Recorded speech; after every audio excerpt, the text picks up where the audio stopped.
Hey, how's it going, everyone? I have a game here with the CM901, and I got the red dot and the silencer on it, which is pretty standard for 6v6 game types, so that's what I'm using. And again, it's going to be on resistance, which shouldn't really be that surprising considering my strange love for this map. But this spot up here is definitely one of the places you want to stay, and I do stay there quite a bit. But I go over here to try and look at B, but I don't end up saving it. But I do pick up a kill, and I'm using Scavenger, Hardline, and Stalker, and I'm unlocking Sit Rep, Marksman, and Sleight of Hand.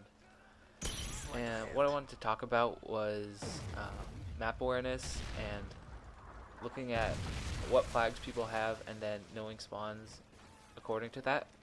So as you can see here, they have A and B, and so they really at this point, because my team's pushed into C, could be anywhere along either side of the map. The only place they couldn't really be would be at C, so you don't see me running around because it's too dangerous with the unpredictability of where the enemy could be. So I try and stay back and wait until maybe a teammate pushes up, or I see that there's some sort of opportunity for me to push forward. But really, I'm not going to be stupid and just run around like crazy and give the enemy a free kill on me. I like to play it smart and wait for a good opportunity.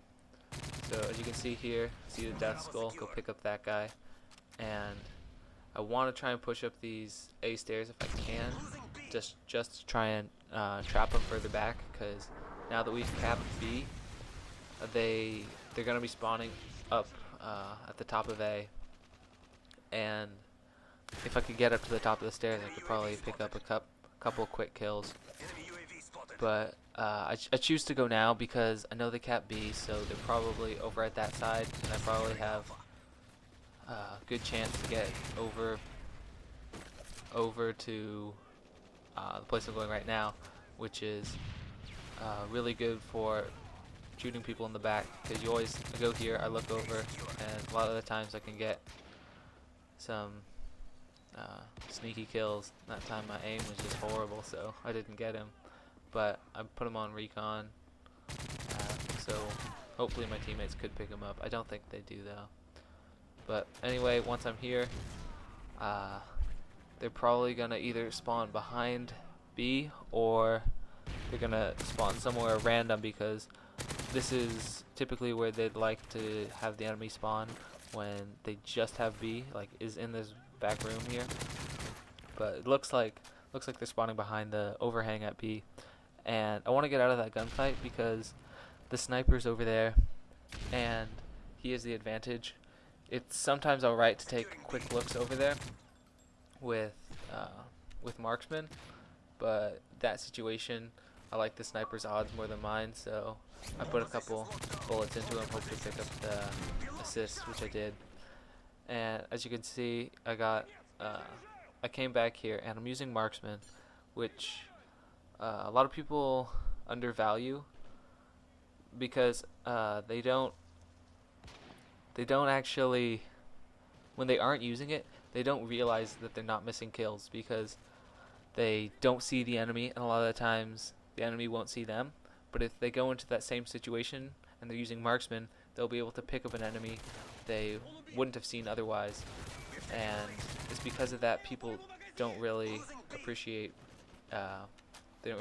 marksman as much as they should, but it's definitely helpful when going for MOABs because you're going to get some free kills every once in a while, and you're going to be able to evaluate where the enemy is, and even if you can't kill them, you can put a couple shots into them, hopefully get an assist. And the other thing is you want to aim down sights a lot. This is in relation to marksman, because you're going to be able to see those people in the distance. Like there, I shot that guy, but I was able to see he had a friend spawning, which I wouldn't have been able to pick up without marksman, because that guy in the corner of the screen would have been too hard to see as he's just running along. But because I'm aiming down sights and constantly checking for people, I was able to get him. And the other thing really why you should just continually aim down sights is with Stalker, you're not really losing much speed, so there's no real reason to not take your time really and aim down sights instead of running around hip firing people and lowering your sights, giving them a chance to kill you. Just sort of just really, you don't ever have to let go. Just keep holding it down, and eventually someone's gonna show up, and eventually you're gonna get them. But here I know I'm close to the MOAB, so I'm trying to get a couple last kills. Really, this isn't the best place to be, because the only way they could come get me would be through the middle building, which isn't as much traffic as I'd like. But it's alright. They could come from the side I was just looking at, but my teammates were down there, so that wasn't really gonna happen unless my teammates died. So as you can see, I decided to push up. Want to do that same, it's the same flanking maneuver I did earlier. When I have A and C, I know they're at B, I want to get up here behind them and try and get a couple quick kills. And this is something that when you're watching YouTube videos, at least in regards to Call of Duty, which I definitely enjoy doing, you want to watch what routes people take, and more specifically what routes people take consistently and over again. And those are the routes that will work out, and use them in your game when you're playing. Try and do this, because you're going to be able to be successful. Because people that, if you watch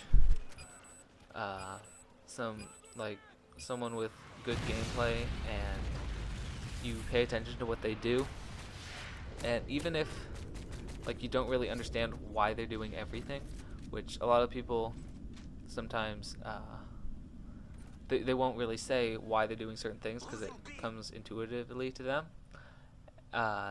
Just watch what they do and copy it, because you're gonna find you're gonna be more successful in your games if you use these techniques, which consistently people that are strong players use. So as you can see, I get this guy, which I don't know. I remember there thinking maybe I should have knifed him, right?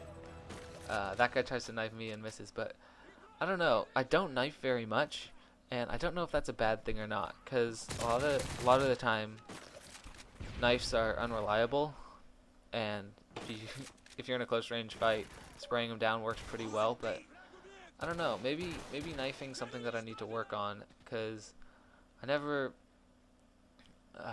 win if there's me and some other guy running around a corner and we're right in their faces. I never win a panic knife fight, which I guess makes sense, because a lot of people play on default.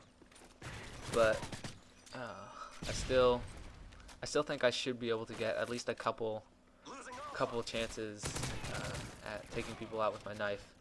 And okay, hey, I just want to go away from that, and this point right up here, I think I play really well, because I see people coming and I'm able to everything happens really fast, and I'm thinking on my feet.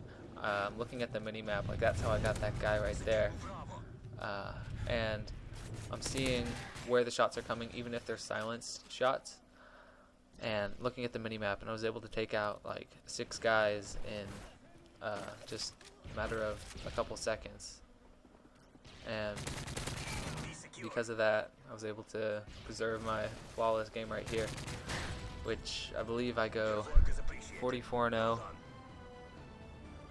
And yeah, anyways, that's the video. I'd like to thank you for watching, and if you enjoyed the video, leave a like, because it's always fun seeing likes. Anyways, thanks, bye.